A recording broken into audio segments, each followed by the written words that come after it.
સુરત સહિત સમગ્ર દક્ષિણ ગુજરાતમાં છેલ્લા 2-3 દિવસથી વરસાદ વરસી રહ્યો છે. અનેક વિસ્તારોમાં વરસાદી પાણી ભરાવાની સ્થિતિ સર્જાઈ હતી, પરંતુ સંબંધિત વિભાગોએ સમયસર કામગીરી કરી અને મોટાભાગના સ્થળોએ પાણીનો નિકાલ કર્યો છે. સુરત જિલ્લા કલેક્ટર તેજસ પરમારે જણાવ્યું હતું કે 2 થી 4 જુલાઈ દરમિયાન ભારેથી અતિભારે વરસાદની આગાહી કરવામાં આવી હતી અને હવે વરસાદની તીવ્રતામાં ધીમે ધીમે ઘટાડો થવાની શક્યતા છે. તો જિલ્લા વહીવટીતંત્ર હવામાન વિભાગની આગાહી પર સતત નજર રાખી રહ્યું છે. તમામ જરૂરી પૂર્વ તૈયારીઓ પૂર્ણ કરી દેવામાં આવી છે. આજે સુરત જિલ્લામાં સરેરાશ 17.92 મિલીમીટર વરસાદ નોંધાયો છે, જ્યારે ચાલુ ચોમાસામાં સરેરાશ વરસાદ 228 મિલીમીટર સુધી પહોંચી ગયો છે. સૌથી વધુ વરસાદ અંબિકા તાલુકામાં 389 મિલીમીટર નોંધાયો છે, તો પલસાણામાં 362, મહુવામાં 352, બારડોલીમાં 309 અને ઉમરપાડામાં 298 મિલીમીટર વરસાદ નોંધાયો છે. જિલ્લાની તમામ નદીઓ, ડેમો, જળાશયો હાલ ભયજનક સપાટીથી નીચે છે. પૂર જેવી કોઈ સ્થિતિ નથી. તેમ છતાં દરેક જળાશય અને નદી પર સતત નજર રાખવામાં આવી રહી છે. મહુવા તાલુકાના 2 ગ્રામ્ય માર્ગો ઉપર પાણી ફરી વળતા વાહન વ્યવહાર અસ્થાયી રીતે બંધ કરવામાં આવ્યો છે, તો વૈકલ્પિક માર્ગોની વ્યવસ્થા પણ કરવામાં આવી છે. પાણી ઉતરતા જ માર્ગો ફરી શરૂ કરી દેવામાં આવશે. જિલ્લામાં 24 કલાક એમરજન્સી ઓપરેશન સેન્ટર કાર્યરત છે. ઓલપાડ ખાતે એનડીઆરએફ અને માંગરોળ ખાતે એસડીઆરએફની ટીમ તૈનાત રાખવામાં આવી છે. ફાયર વિભાગો અને બચાવ દળોને પણ સંપૂર્ણ સજ્જ રાખવામાં આવ્યા છે.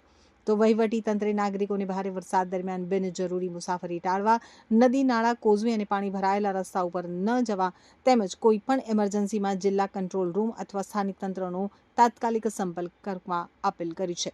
સાથે જ અફવાઓથી દૂર રહી સત્તાવાર માહિતી ઉપર જ વિશ્વાસ રાખવા પણ. નમસ્કાર, હું તેજસ પરમાર, કલેક્ટર સુરત.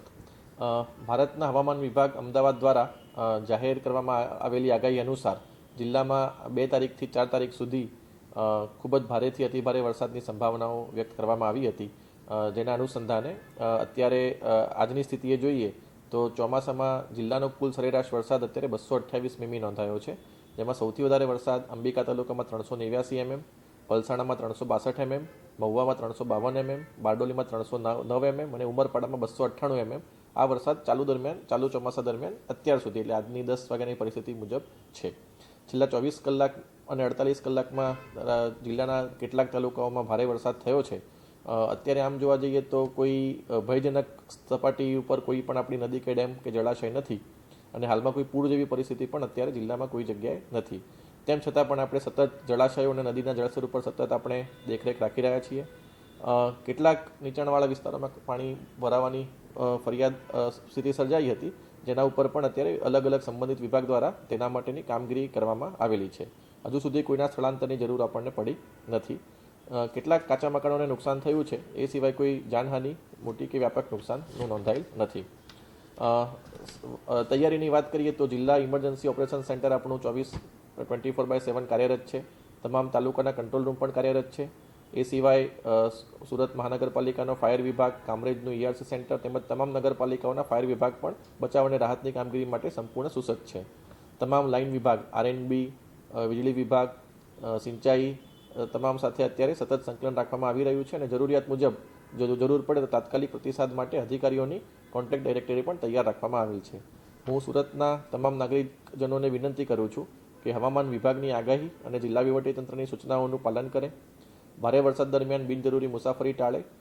નદી, નાળા, કોઝવે અને પાણી ભરાયેલા માર્ગો પાર કરવાનો પ્રયત્ન ન કરે અને અફવાઓથી ખાસ કરીને દૂર રહે અને સત્તાવાર માહિતી પર જ વિશ્વાસ રાખે. અને કોઈ પણ ઇમરજન્સી કે મુશ્કેલી હોય તો જિલ્લા કંટ્રોલ રૂમ અથવા સ્થાનિક તંત્રનો તાત્કાલિક સંપર્ક કરે. સુરત ડિસ્ટ્રિક્ટનો જે હેલ્પલાઇન નંબર છે એ 1077 છે, જે ઇમરજન્સી સિચ્યુએશન માટે આપણે યુઝ કરી શકીએ છીએ. એટલે અત્યારે હાલ ભારે વરસાદ અલગ અલગ તાલુકામાં નોંધાયેલો છે, પરંતુ અત્યારે કોઈ ભયજનક અત્યારે કોઈ પરિસ્થિતિ નથી અને વહીવટીતંત્ર તૈયાર છે અને કંઈ પણ પ્રકારની મુશ્કેલી આવે તો અમારું સમગ્ર તંત્ર મદદ કરવા માટે તૈયાર છે. જય હિન્દ.